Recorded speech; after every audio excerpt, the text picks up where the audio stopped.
Of topic. Asif Nazrulnama পর্ব ১। হুমায়ূন আহমেদের প্রথম স্ত্রীর মেজ মেয়ে শীলা আসিফ নজরুলের তৃতীয় বউ এবং আসিফ নজরুল শীলার দ্বিতীয় স্বামী। আসিফ নজরুলের প্রথম স্ত্রী ছিল তার ছাত্রী অদিতি। তার বই পড়ে ওই ছাত্রী প্রেমে পড়েছিল।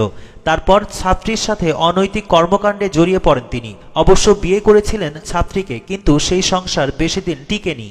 তারপর ২০২৪ সালে অভিনেত্রী রোকেয়া প্রাচীকে দ্বিতীয় বিয়ে করেন। রোকেয়া প্রাচীর আগের ঘরের একটি কন্যা সন্তান আছে, নাম রিমঝিম। রোকেয়া প্রাচীর সাথে বিবাহিত অবস্থায় এর মাঝে শীলার সাথে প্রায় ১০ থেকে ১২ বছর ধরে তার প্রেমের গুঞ্জন শোনা যেত। তখন শীলাও বিবাহিত। খুব ধুমধাম করে শীলা তার বন্ধু অপুকে বিয়ে করেছিল। সেই ঘরে শীলার একটি ৪ বছর ও একটি ২ বছরের কন্যা সন্তান ছিল। কিন্তু সব গুঞ্জনের অবসান ঘটিয়ে আসিফ নজরুল ২০১৩ সালে রোকেয়াকে ডিভোর্স দিয়ে তার চেয়ে ১৮ বছরের ছোট শীলাকে বিয়ে করে। কাজী অফিসের ছবি ভাইরাল হওয়ার পর সবাইকে বিয়ের খবর জানিয়েছেন ২ মাস পর। তখন আর মানুষের বুঝতে বাকি রইল না সেই পরকীয়ার গুঞ্জন যে সত্যিই ছিল। এই বিয়েতে শীলার পরিবারের কেউ খুশি ছিল না। পরকীয়া করে বাবার বয়সী আসিফ নজরুলকে বিয়ে করায় রোকেয়া প্রাচী এই ধোঁকা মেনে নিতে না পেরে ভেঙে পড়েছিলেন। আসিফ ও শীলার ঘরে বর্তমানে একটি কন্যা সন্তান আছে। বলে রাখা ভালো, হুমায়ূন আহমেদ তার মেয়ে এই শীলার বান্ধবী শাওনকে বিয়ে করেন গুলকেতিন খানকে ডিভোর্স দিয়ে। শাওনও হুমায়ূন আহমেদের বই পড়ে প্রেমে পড়ে। তখন তাদের বয়সের ফারাকটাও বর্তমানের মোস্তাক তিশার মতো ছিল। এই নাও সোনামণিরা, তোমাদের ক্রাশের হিস্ট্রি দিয়ে দিলাম। এবার happy? Wait for the another episode of স্প্যালেটস ভিলা।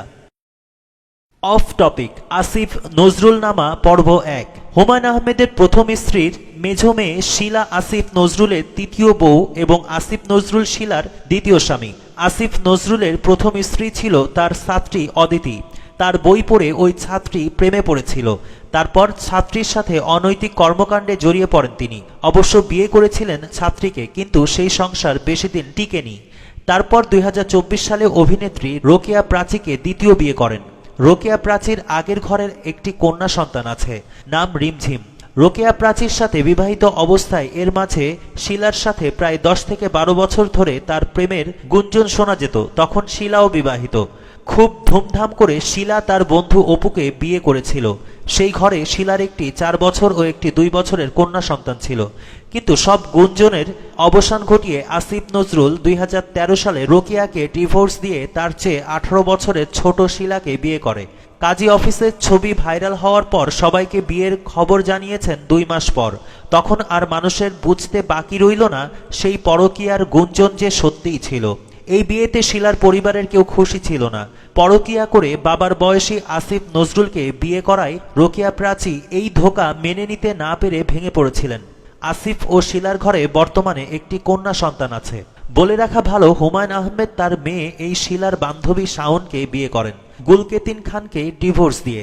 শাওনও হুমায়ূন আহমেদের বই পড়ে প্রেমে পড়ে। তখন তাদের বয়সের ফারাকটাও বর্তমানের মোস্তাক তিশার মতো ছিল। এই নাও সোনামণিরা, তোমাদের ক্রাশের হিস্ট্রি দিয়ে দিলাম। এবার happy? Wait for the another episode of স্প্যালেটস ভিলা।